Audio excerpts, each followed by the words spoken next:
It is a huge sliding doors moment for the Panthers right now.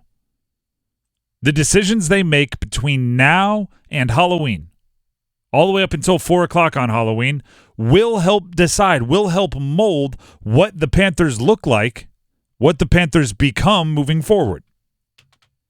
So you have to ask a couple what ifs, right? What if they don't trade anyone? Because it's such a foregone conclusion that they should. But let's be real. This front office has not always done what they should. Well, that's very true. So if everyone is looking at them going, hey, you probably should trade, I'm almost tempted to say there's no way they're going to. What if they don't trade anyone? Then do you know what it does? It puts the pressure on everyone you didn't trade on an expiring contract. You almost have to re-sign. The Jeremy Chinns, really a Frankie Luvu, right? Because if you don't trade them away now, what you're saying is there's value to keeping them on your team, and that means there's value in you re-signing them. Or else why wouldn't you trade them and get back anything? It doesn't have to be a lot. Get back anything. Because if you don't trade them and you don't re-sign them, they walk this offseason and you get nothing. Big fat zero. What if they trade Brian Burns for 2 first-round picks? That's what I consider the good what if, right? Yeah. Because then 2 first-round picks gives you options. And depending on who the first-round picks come from, right, what you want to do is identify the team that thinks they're going to be really good this year that you think is not going to be really good this year and take advantage of their bravado. But imagine if you have 2 first-round picks, then you can maneuver. You can go up. You can go down. You could just make both picks if you like where they are, if you like how the draft board falls. It gives you versatility, something they don't have right now. Right now they have 6 draft picks, none in the first round.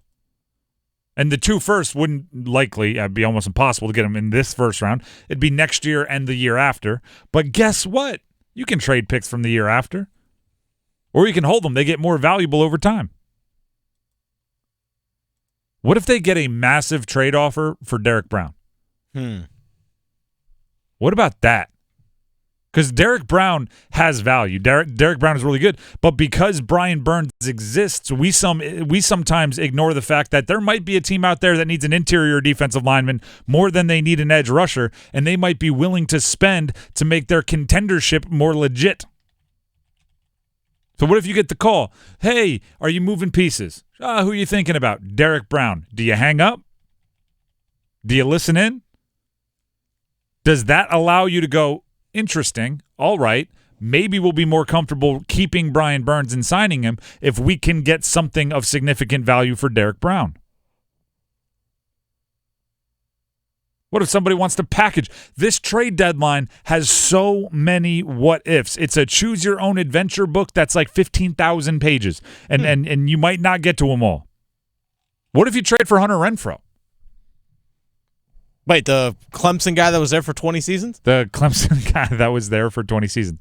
By the way, we had Hunter Renfrow on our Pack Therapy podcast, and somehow we got talking about hairstyles. Okay. The current punter for NC State has a mullet. We got to talk about mullets. We got talking about hairstyles. Obviously, Mike Glennon, my co-host on the podcast, is as Scott Van Pelt says, he's come home. He's shaved it all off. They were talking about Hunter Renfrow. They said Hunter Renfrow's hairline started receding in 8th grade and then just stopped. He's like, I'm looking exactly like this for 30 years, but he's got a little bit of that old man receding hairline. So it definitely felt like he showed up on campus at like 26 years old and left at 37. But he's still in his mid-20s.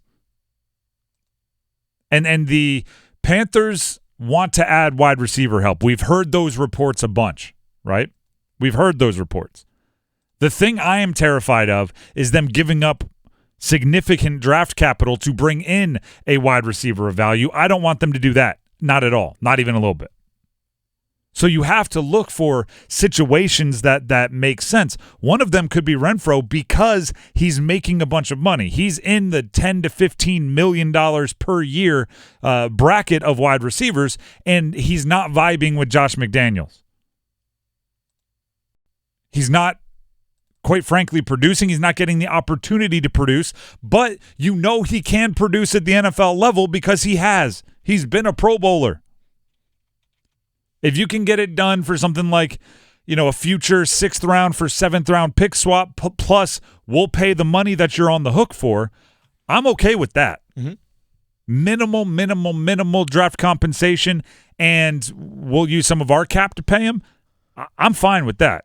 Do you think the Panthers kind of go, lack of a better term, NBA with some of their moves and basically, hey, we got a bunch of cap space in 2024. We might give you hey, here's Terrace Marshall Jr.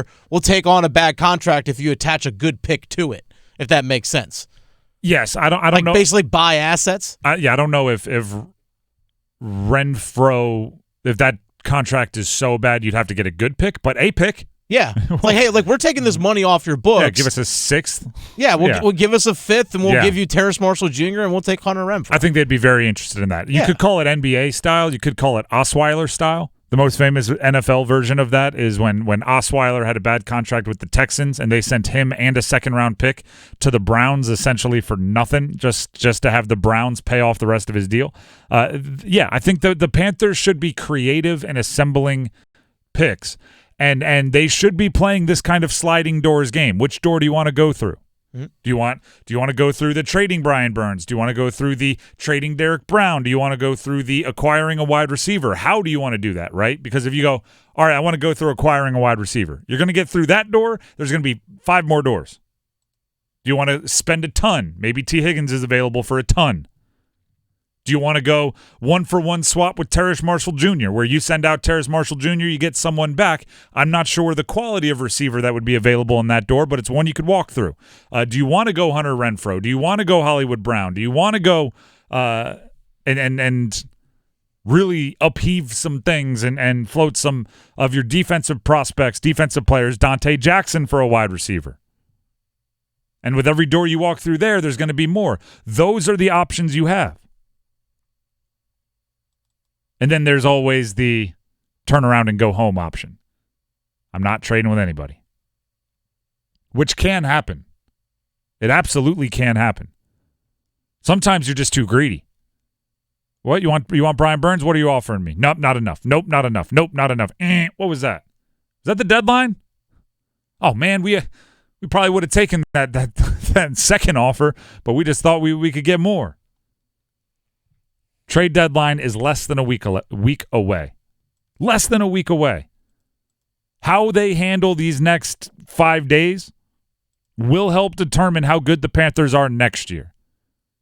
And you want to give your fans that hope, right? You want to give your fans that there's always next year. If there's not always next year, you got a problem. If it's next year is going to be worse than this year, you got a problem.